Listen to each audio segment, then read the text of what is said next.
Hello, this is Pepperfish, and I am back to discuss fairly briefly about my favorite Korean dramas. Now, when you love a good story, it's, there's always a desire to share, and I've definitely gotten some questions from people who have noticed all these random Korean dramas on Netflix and Hulu all of a sudden and were interested in recommendations. So this is my list of recommended dramas.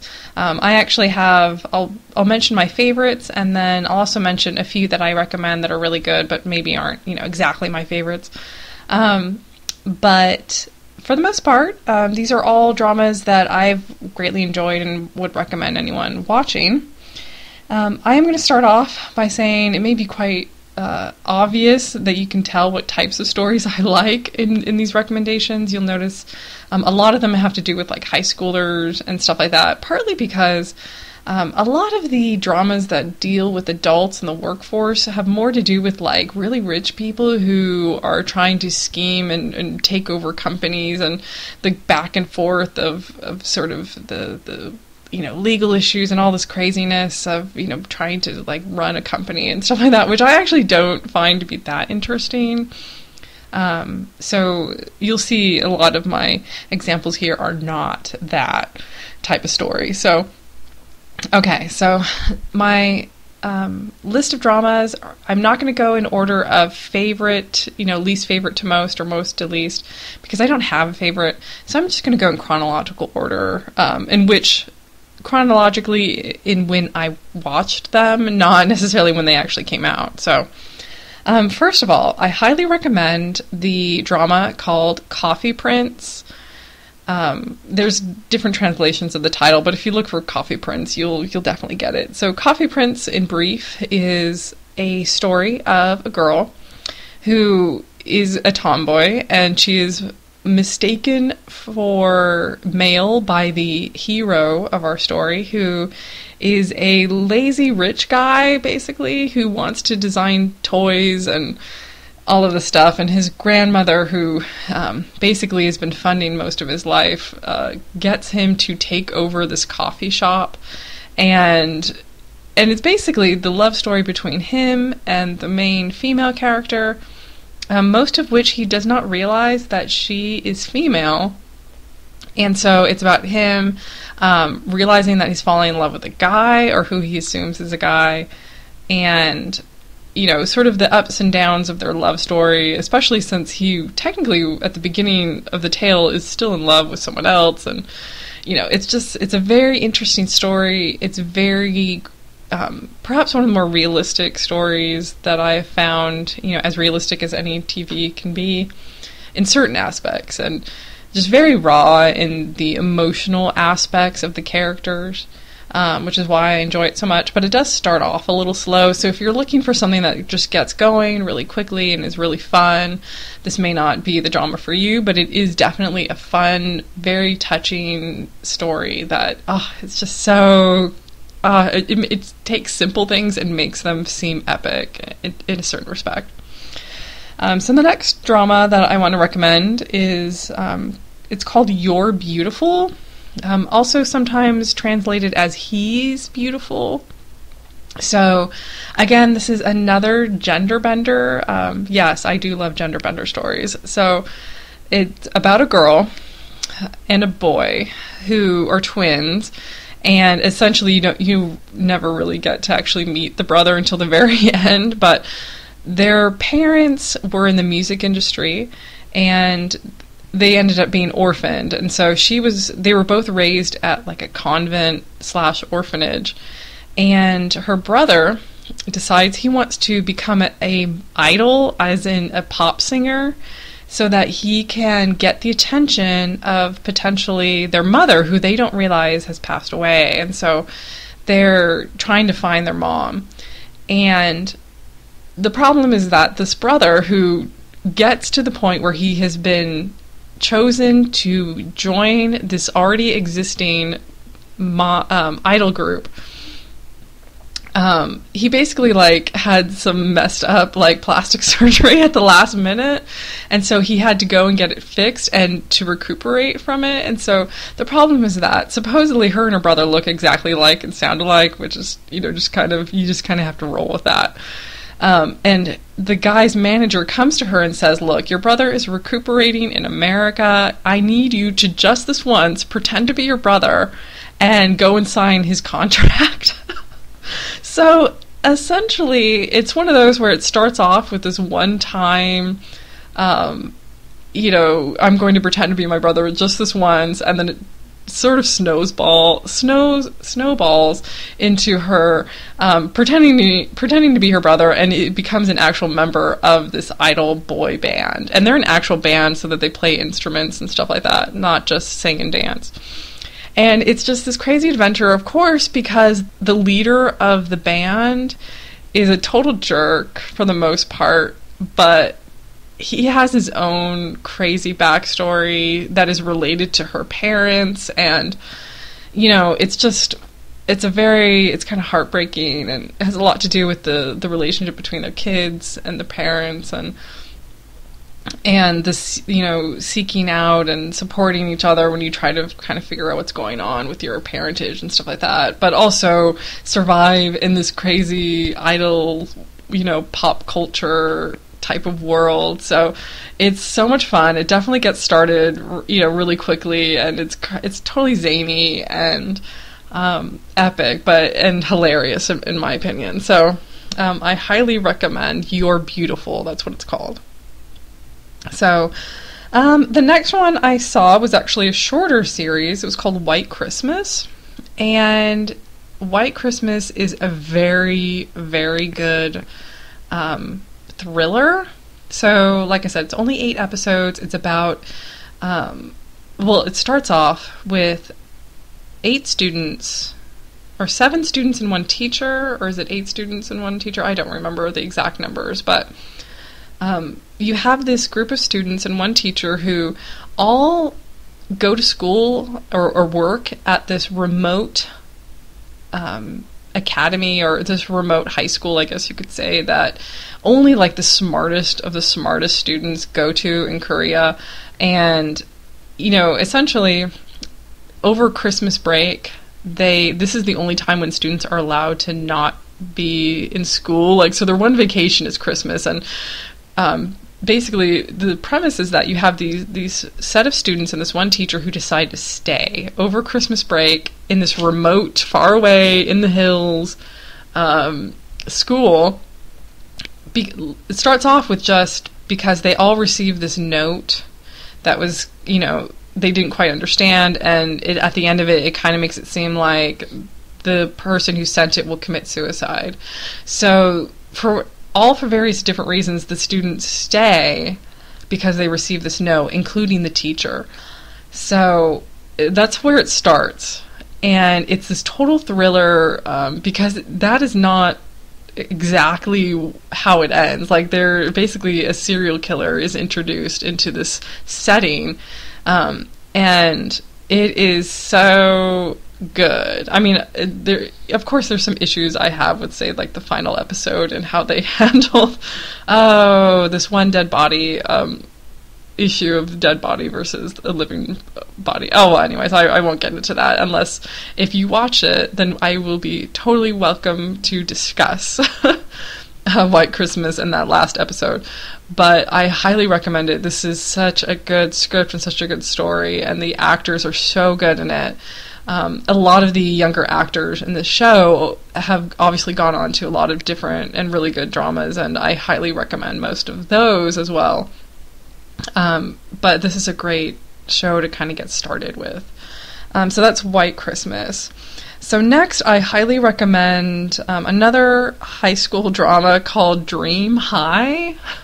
So it is basically a story kind of in the music world, I guess you could say. There's like this art high school, sort of performing arts high school, essentially. And it's kind of the story's about, you know, a group of sort of misfits who enter the high school in different ways they're enrolled, and they kind of have to fight to get their position, to solidify their position in the school, because they're like, always one step away from being expelled or getting kicked out, or, pushed out. They're kind of being pushed to withdraw. And it's such an interesting story of and a variety of characters, and a lot of the actors were fairly young. In fact, a number of them were idol singers, and then they come in and they have to kind of start acting. And it's kind of interesting because you have a wide range of acting ability, but over the course of the drama, there's definite major improvement, not a blowing away, all of a sudden becoming really good kind of improvement for some of these actors. But, it's such a heartwarming story, and there's one character, one of the male leads. He was actually an actor who could sing, and so when he came into this drama, he carries so much emotional weight because he's such a good actor himself, and the fact that he can sing well is just like, oh, that's awesome. It's just perfect casting, I guess, for that one character. But you have a wide variety of groups and rivalries, and it's just the kids who are trying to learn how to become performers, and make it big and become famous. And, it's a very heartwarming tale, you could say, of, having the courage to, sort of defy the odds and stuff like that. So if you're interested in anything that has to do with, like, performing arts, like if you liked any movie about dancing, like Center Stage or Fame or something like that, you might actually really like Dream High, the first season. I never actually watched the second season of that, and I've heard, of course, some people love that second season, some people really hate it. So I can only recommend the first one. The next one I want to talk about is another high school one, also related to music, but in a different way. It's the epically awesome show called Shut Up, a Flower Boy Band. So this is basically a story of a band of friends, and that's at the center of this story is this group of male friends. They're all male, and they are in a band together. And some of them are in the band for, different reasons, some because they love music, and some because this is what their friends are doing, and so they're learning to, it's just part of their group. And they go to this high school that, for different reasons that's not really articulated, is shutting down. So they get transferred as a group, thankfully, to this, like, really ritzy, well, maybe not ritzy is the best word, but, sort of a better funded high school.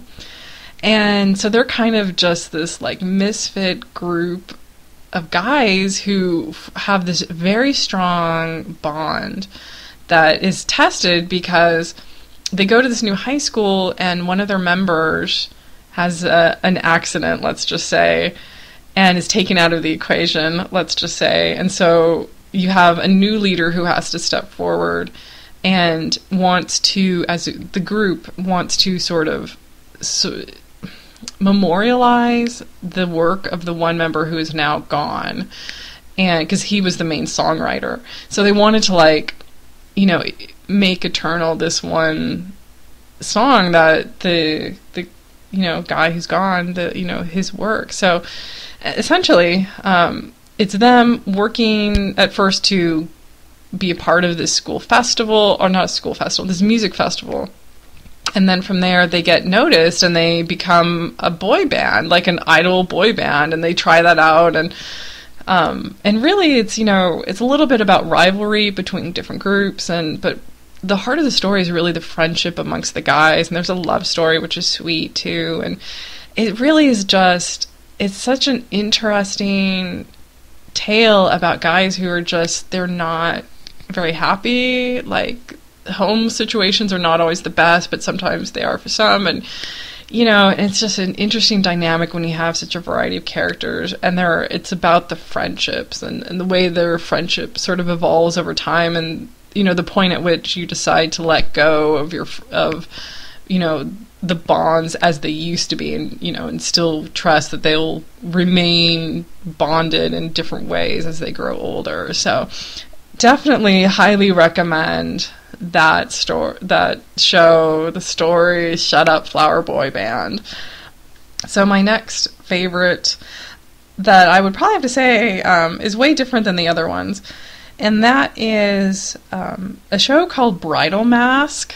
It is a very interesting tale of a part of, I guess, Korean history that you don't often see depicted in television or movie. It's during the Japanese occupation, before World War II, Japanese occupation of Korea. So it's basically the growth of a hero from an anti-hero into a hero, where at one point he was a Korean police officer working for the Japanese and doing horrible things. Like, this is the epitome of a bad guy that you would normally see in most, movies or shows and stuff like that. He's the traitor. He's a guy who, tortures the heroine of the story. Like, he whips her, like, in the first few episodes. And because this show actually had more than 20 episodes, there was more time to actually go, have him transition. And he has quite an interesting transition where he starts off so bad and he becomes, for various reasons, the hero, and he steps up and becomes a defender for his country. And so you have that aspect. At the same time, his good friend, who was Japanese, and was, in the beginning, the school teacher who was so nice, and such a good guy. Like, he was this Japanese guy who was there because his father was, kind of the epitome of, the evil sort of police, officer who, is terror and stuff like that, and part of evil organizations that are working underground and all of this stuff. But you have this young guy who's a teacher, and he loves working with Korean children, and he's totally embraced the life there. And his story is the exact opposite of the hero's, where he starts off so good, and of course he becomes worse for various reasons, and mostly because of the work of the hero, and he doesn't even realize, that the hero of the story, when he becomes the hero for his people, he of course is alienating the Japanese, and it's just crazy vengeance, and the epic friendship between these two guys is so interesting, and it's acted so well, and the females are interesting in and of themselves, apart from the fact that the heroine, I sometimes want to yell at her really bad spy tactics. Like, really bad. Like, she's supposed to be really smart, and most of the time she is, but sometimes she does really stupid things. But yeah, overall, it's a really good story. And it ends pretty well, too. I mean, you're just like, this is one where I was seriously, like, every week dying to know what happened, and was eagerly waiting for the next episode. So that kind of is my main list of my favorite Korean TV dramas. I think I'm going to mention a few more dramas that I highly do recommend. They're not necessarily my favorites, but I highly recommend for, different reasons. So one of them is Pasta. Again, I'm going in kind of in order in which I saw them. Pasta is basically a TV show about a restaurant and the pasta cooks, chefs, I guess, and the epic nature of cooking. And of course there's this crazy love story and stuff like that. And so if you're kind of interested in something more with adults and not having to deal with, corporate machinations and stuff like that, then I do recommend this drama. It's definitely slower paced, and, but if that's something you're interested in, you just want a good love story about a bunch of chefs, this would be one that I would recommend. The drama that I first watched, the first Korean drama I ever watched, was Boys Over Flowers, sometimes called Boys Before Flowers. But if you really want just a crazy, zany ride, then I would definitely recommend this drama. It is about a love story. It is crazy, rich people going off and doing crazy rich things, and with the one poor girl who was like thrown into the mix, and she's our heroine. And it's an interesting story, but it might be something of more interest if you know the story of Hanayuri Dango and you're familiar with the Japanese stuff. But if you're not as familiar with it, then you'd enjoy this nonetheless, but maybe not. Also, let's see here, Secret Garden. I think I mentioned that in part 1. of this podcast, but Secret Garden is actually a pretty good drama.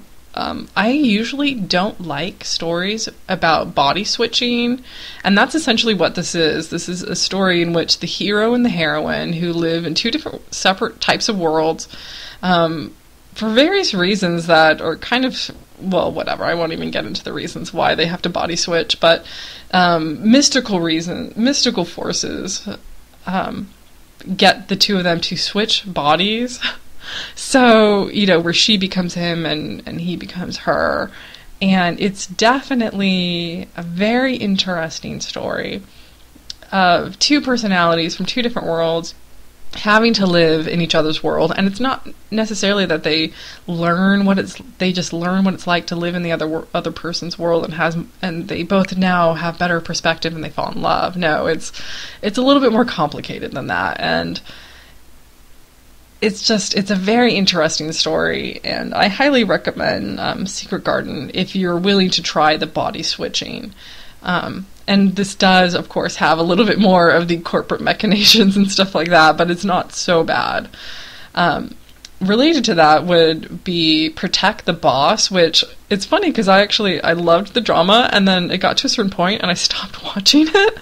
So I have yet to actually finish watching Protect the Boss, but I do recommend it. As another quirky tale. This does take place in the corporate setting, and it is about corporate machinations, but this is one of the few that I do enjoy, and like I said, up to a point in which I just was probably watching another drama and stopped watching this one. But it's basically a simple tale of a girl who she used to be kind of a gangster when she was in high school, and so she decides to, at a certain point, she decides to get her education, so she goes to college, but it's not like the best college in the world, but she gets through that, and so now she's looking for a job, and she's really trying to, wash away her past, but in the end, she's kind of a gangster, still, in her attitude and the way she acts. And the thing that's hilarious is that you have the main male character who is essentially, I don't know if he's necessarily agoraphobic, but he has a major phobia in regards to large crowds and large open spaces. So he is pushed by his father and his grandmother. His father is this total tyrant, but the lovable tyrant, where he really loves his son and he wants his son to be a leader, and he realizes that his son has issues and he doesn't quite understand, so he's always barking at his son to do better.